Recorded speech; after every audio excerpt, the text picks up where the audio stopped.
안녕하십니까. ABO 정초신입니다. 저는 영화 감독입니다. 그리고 아메이 사업을 하고 있습니다. 저 스펙이 화려하지 않습니다. 사람들은 제게 스펙이 화려하다고 얘기를 하는데 스펙이 어지럽다고 얘기하는 게 훨씬 맞을 것 같습니다. 스펙보다는 학력은 좀 화려합니다. 제가 명지대학교 식품영양학과를 중퇴했습니다. 그리고 중앙대학교 토목공학과를 중퇴했습니다. 그리고 한양대학교 연극영화과를 졸업했습니다. 그리고 미국으로 유학을 갔습니다. 그래서 USF, 샌프란시스코 대학교에서 방송통신학과를 중퇴하고 그다음에 뉴욕대학으로 갔습니다. 그래서 거기서 매체생태학 석사학위를 땄습니다. 그리고도 모자라서 남가주대학교 USC에서 또 영화 제작학을 중퇴를 했습니다. 그리고 한국으로 귀국을 했습니다. 사실 이런 학벌이면 영화 하나만, 그것도 연출이 됐건 뭐 프로듀싱이 됐건 뭐 하나만 했어야 되는데 이것도 그냥 온갖 걸 다 했습니다. 그래서 제가 처음에 영화 시작을 했던 게 프로듀서로 시작을 했는데요. 귀천도, 미스터 콘돔, 할렐루야, 퇴마록, 엑스트라 이렇게 5편의 영화를 프로듀서를 했습니다. 그리고 감독으로 전향을 했습니다. 그래서 자카르타, 몽정기, 남남북녀, 몽정기 2, 미스체인지 이렇게 5편의 영화를 감독을 했습니다. 그리고 거기서 좀 끝냈어야 되는데 영화제 프로그래머를 5년 했습니다. 부천국제 판타스틱 영화제라고요. 그리고 상명대학교에서 영화과 교수를 2년 했습니다. 거기서 끝냈으면 좋았을 텐데 또 영화진흥위원회 부위원장도 하고 급기야는 이제 공무원까지 합니다. 그래서 대전정보문화산업진흥원 영상사업단 영상위원회 사무국장을 3년을 합니다. 이러고 있으니까 제가 뭐가 제대로 할 수 있는 건지 잘 모르는 듯한 느낌을 스스로도 받는 거죠. 게다가 전 또 책도 썼습니다. 5권이나 썼습니다. 그래서 이 소설을 2권 쓰고 자기계발서를 1권 쓰고 또 제가 아메이 사업을 하면서 여기서 느낀 점들을 또 책으로 썼습니다. 그래서 2권의 아메이 관련 책도 쓰고요. 그래도 예술가입니다. 근데 예술가가 가지고 있는 것과 아메이라는 사업이 가지고 있는 게 너무나 똑같습니다. 어떻게 말씀드릴 수 있냐면요. 꿈이 같다고 말씀드릴 수 있습니다. 예술가들이 가지고 있는 인세, 예술가들이 원하는 어떤 여행 방식, 예술가들이 원하는 어떤 돈을 버는 방식, 이런 모든 것들이 아메이에서 추구하는 바와 너무나 똑같습니다. 놀라운 일이죠. 내가 무엇을 해서 어느 곳에 오르고 싶고 무엇을 누리고 싶다라는 것이 같은 겁니다. 저는 참 좋았습니다. 제가 꿈꾸는 것과 같은 꿈을 꾸는 사람들이 가려고 하는 그 길로 저도 가고 싶었습니다. 이 예술가들이 가고자 하는 그러한 영역에서 제가 갈 수 있는 곳을 아메이를 하시는 분들도 같이 가는 겁니다. 그러니 제가 이것을 마다할 이유가 별로 없었습니다.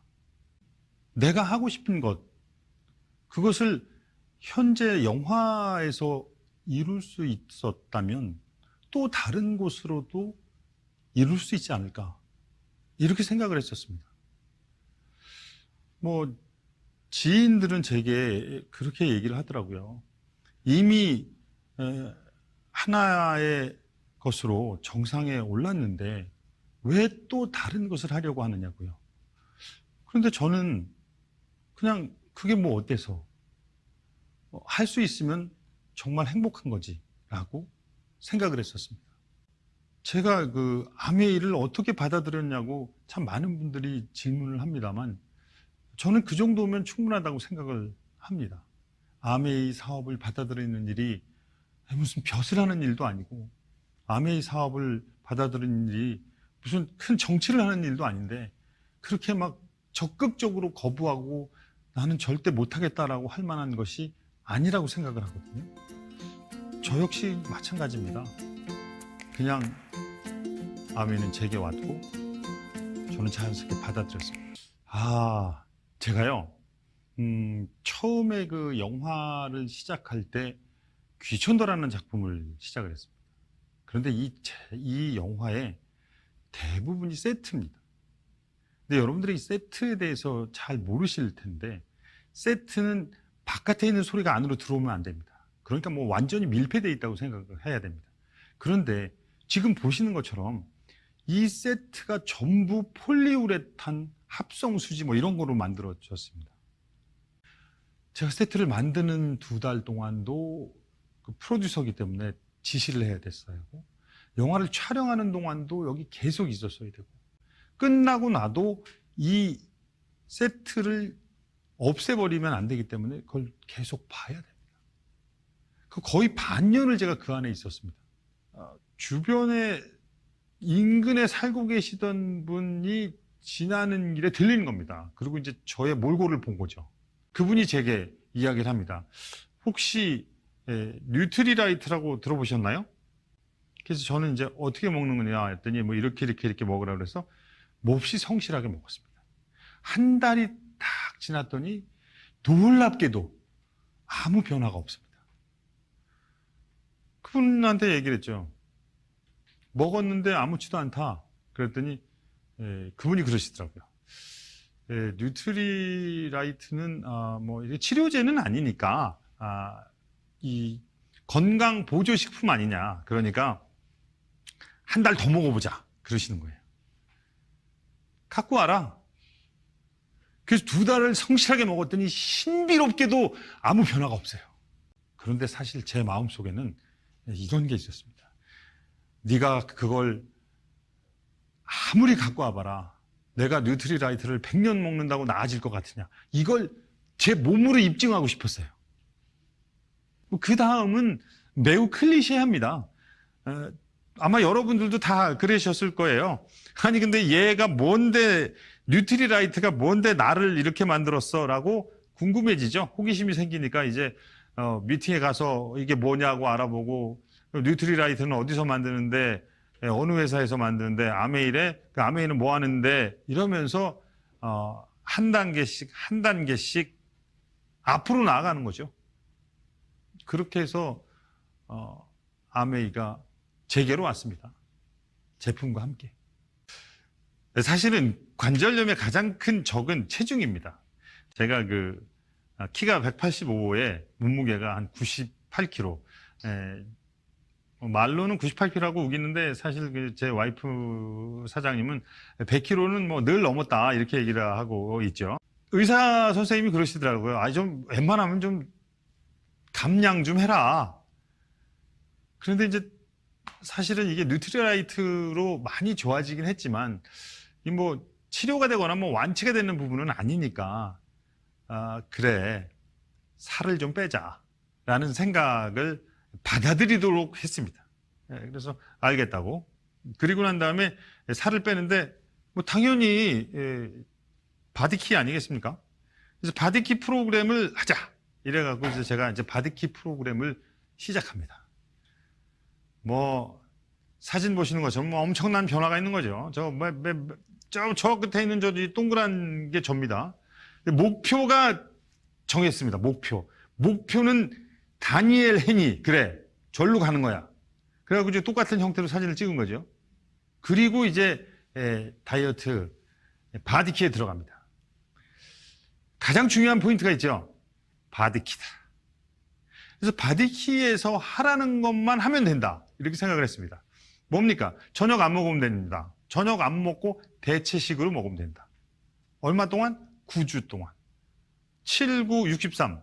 제 인생에 있어서 63번의 저녁 따위는 없어도 된다. 이런 마음으로 저녁을 거부합니다. 그리고 대체식, 그리고 뉴트리라이트. 뭐 어렵지 않았습니다. 그리고 이제 16시간 공복. 원래 아침은 없었으니까 저녁 먹고 16시간 공복. 이건 뭐 식은 죽 먹기입니다. 그런데 살이 빠집니다. 정말 놀랍게 빠집니다. 하루에 400에서 600g씩 정말 계속 빠집니다. 체중계에 매번 올라갈 때마다 빠집니다. 근데 정말 신기하죠. 안 빠지는 구간이 있다고 합니다. 그게 뭐 정책이라고 하는데 3주, 4주, 3주차, 4주차 그때는 안 빠진다고 하는데 정말 안 빠집니다. 왜 안 빠지는지는 저도 모릅니다. 안 빠집니다. 그런데 안 빠진다고 하니까 그냥 안 빠지나 보다 하고 있었더니 그 다음에 확 빠진다고 그러는데 정말 확 빠집니다. 그게 63일이 지났을 때 18kg가 빠졌습니다. 체지방으로만 아마 한 16kg 빠진 것 같습니다. 빠지고 나니까 뭐 특별히 그냥 뺀 것도 좀 억울하고 그래서 뭐 딴 게 할 거 없을까 생각을 했는데 주변에서 시니어 모델 어떠냐고 그래서 거기 도전을 했습니다. 그래서 시니어 모델도 하고 있습니다. 이게 이제 일거양득인 거죠. 도랑치고 가지 잡고 꼭 먹고 알 먹고 마당 쓸고 동전 죽고. 바디키라는 좋은 프로그램. 요요 현상이 없게 해주는 가장 중요한 포인트는 사실은 영양의 균형입니다. 영양이 불균형되어 있는 채로 다이어트를 하게 되면 몸은 그거를 복구하려는 욕구가 강하기 때문에 뭐라도 자꾸 집어넣어서 내가 망가진 영양의 형평을 다시 맞추려고 하는데 그것을 바디키 프로그램이 제대로 넣어준 거죠. 그러니까 뭐 배 안 고프고 뭐 더 안 먹어도 되고 또 6개월간 유지기 충실히 했죠. 또 제가 이 아메이를 만나기 이전에 제 삶의 어떤 지향점, 모토는 이랬습니다. 내가 알지 못하는 사람이 나의 죽음에 슬퍼해 주었으면 좋겠다. 정말 허세죠. 그러니까 아니 내가 모르는 사람이 내가 죽었는데 뭐 슬퍼하던 말던 그게 무슨 상관이 있습니까? 그런데 정말 그걸 원했었습니다. 제가 첫 번째 쓴 책에도 그걸 썼을 정도니까요. 그런데 이제 아메이를 받아들이고 아메이 사업을 하면서 글자가 몇 개 바뀌었습니다. 어떻게 바뀌었냐면요. 내가 잘 아는 사람이 나의 죽음에 대성통곡해 줬으면 좋겠다. 글자는 몇 개 안 바뀌었지만 내용은 180도 바뀐 거죠. 예술가는요, 실질적으로 좀 그 인본주의에 가깝지 않습니다. 사실은 화가에게 있어서 모델은 피사체죠. 그냥 사물과 같습니다. 감독에게 있어서 연기자도 어쩌면 같은 맥락으로 받아들이셔도 될 겁니다. 그냥 연기자는 내 영화라는 그림 안에서 그것을 구성해주는 물체, 그런 느낌이죠. 제가 이 시니어 모델을 하는데 패션쇼 런웨이도 그렇더라고요. 그냥 모델은 걸어다니는 옷걸이, 그런 느낌입니다. 그게 예술가들이 예술을 창조하는 행위고, 그러니까 예술가들은 뭐 지나치게 인간적이고 뭐 인간 지향적이지 않다. 저도 그래도 나름 예술가니까 그런 성향이 매우 짙었던 거죠. 그런데 아메이는 인간 지향적이어야 합니다. 사람을 향해서 나아가야 되는 거죠. 제가요, 영화를 할 때 스태프들에게 연락을 안 하는 사람입니다. 근데 이제 아메이를 시작을 하게 되면 연락을 해야 되지 않습니까? 느닷없이 전화를 걸어갖고 어떻게 지내냐고 물어보고 한번 만나서 뭐 밥이라도 함께 할까? 이렇게 해야 되지 않습니까? 그랬는데 저는 그래 내가 누구한테 연락을 할까? 그런 마음으로 이렇게 리스트를 정해놓고 이렇게 연락을 합니다. 나중에요 그런 얘기를 들었습니다. 스태프들끼리 서로 연락을 했답니다. 감독님이 전화가 왔어. 만나서 밥 먹재. 저기 죽을 상황이 아니면은 그러실 양반이 아니잖아? 혹시 너는 뭐 얘기 들은 거 없니? 그 정도로 제가 어떤 먼저 연락하는 쪽에 익숙치 않은 사람이었습니다. 그런데 그게 바뀌는 거죠. 사람에 대해서만 그런 게 아닙니다. 자연에 대해서도 마찬가지였습니다. 제가 환경론자가 아닙니다. 저는 뭐 환경이 어쩌고 저쩌고 하면서 막 우기는 분들에 대해서 그렇게 생각을 했습니다. 저 사람들은 지금 환경, 뭐 오염 이런 것을 담보로 해서 돈을 벌겠다는 사람들이라고요. 제가 이렇게 늘 우기는 게 그거였거든요. 지구의 무게가 얼만데 거기에 사는 70억 인구 무게 다 합쳐봐야 반에 반도 안 된다. 근데 무슨 인간이 지구에게 무슨 영향을 미치느냐. 지구 온난화? 이산화탄소? 그게 뭔 소리냐. 환경, 됐어. 말 같지도 않은 소리 하지 마. 이랬던 사람인데요. 아메이를 만나고 나서 자연과 환경에 대한 인식도 바뀌는 겁니다. 저희가 너무 오래전에 아메이라는 회사에서는 그 환경을 생각하는 세제를 만들었다고. 그냥 그렇게 저는 생각을 하는 겁니다. 나 하나가 바뀌면 주변 사람을 바꿀 수 있고 그리 되면 세상이 바꿔질 것이다. 아메이가 이 정도 변화시켰으면 대단한 변화. 저에게 아메이란 과거에 제가 선택한 어떤 것으로 인해서 현재를 행동하게 하고 그것으로 인해 미래를 점거하는 힘. 과거에 어느 순간에 제가 이 아메이를 하기로 선택을 한 거죠. 그 선택을 한 것 때문에 제가 현재에 행동을 하는 겁니다. 뭐 사업 설명을 하고 사람들에게 아메이를 오픈하고 이것을 함께 해보지 않겠느냐라고 이야기를 하고 하는 이런 행동으로 인해서 제 미래가 점거되는 거죠. 미래가 점거된다는 건 어떤 의미냐면요. 내가 할 수 있는 영역이 확장된다는 얘기입니다. 저희가 이제 어떤 공간을 이동을 합니다. 이제 다른 우리가 미지의 세계, 미지의 공간으로 가게 되면 불안합니다. 왜 불안하냐면 거기에서 어떤 일이 일어날지 모르기 때문이죠. 그런데 어떤 일이 일어날까 두려워하는 근저에는 뭐가 가장 문제냐면요. 경제적인 문제, 금전적인 문제입니다. 즉 내가 나에게 일어날 어떤 사건 혹은 어떤 현상을 제대로 이렇게 대응할 수 있는 힘이 필요한다는 거죠. 그러니까 실질적으로 이렇게 돈이 좀 많으면 어느 곳에 가도 두렵지 않습니다. 그럼 아마 여행을 좋아하시는 분들은 다 그런 걸 아실 거라고 생각을 합니다. 내가 계속 쓸 수 있는 풍부한 양의 어떤 금전적, 경제적인 뒷받침이 있다면 어느 곳에 가도 두렵지 않습니다. 뭐 선진국으로 가던 혹은 개발도상국으로 가던 아니면 밀림으로 가던 걱정을 하지 않죠.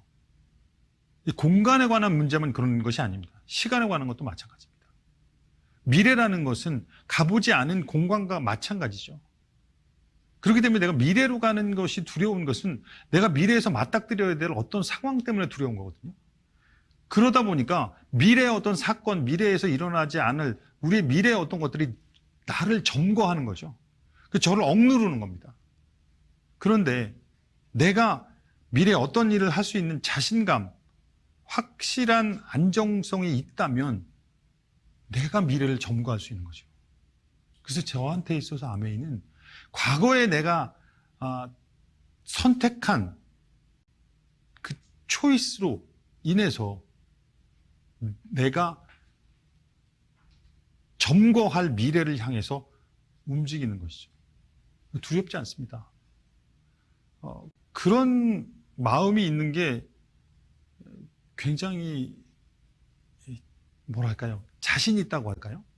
제가 어떤 일을 함에 있어서 내가 하고 있는 일을 누구에게 해줄 수 있는 일이 거의 없었습니다.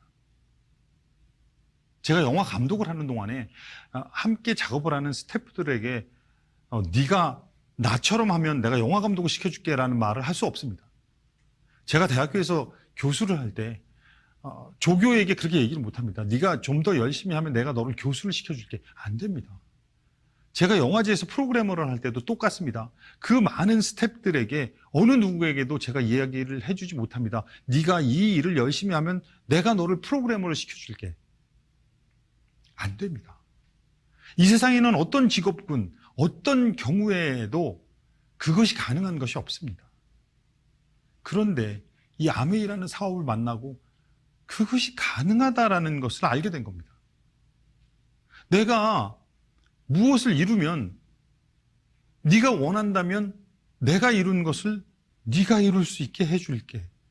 내가 성공하는 겁니다. 내가 성공을 해야 누군가를 성공시켜 줄 수 있으니까요. 그렇지만 세상에서는 내가 성공했다고 해서 그를 성공시킬 수도 없습니다.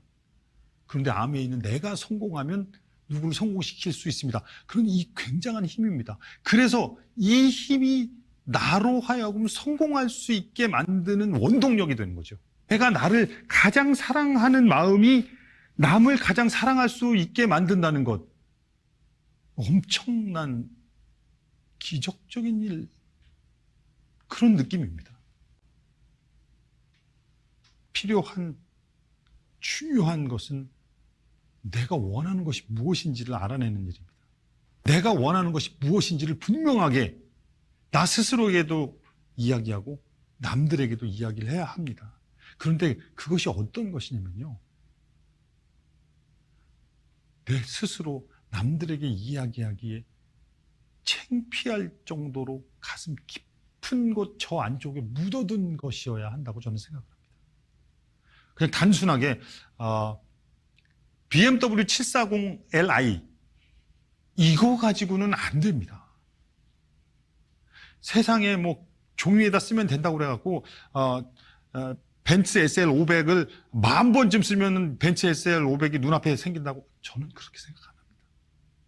그게 아니고 진정 내가 원하는 것이 무엇일까? 내 가슴 속에서 저 바닥 안쪽에 잠겨있는, 의식의 수면 아래 잠겨있는 내가 진정으로 원하는 것.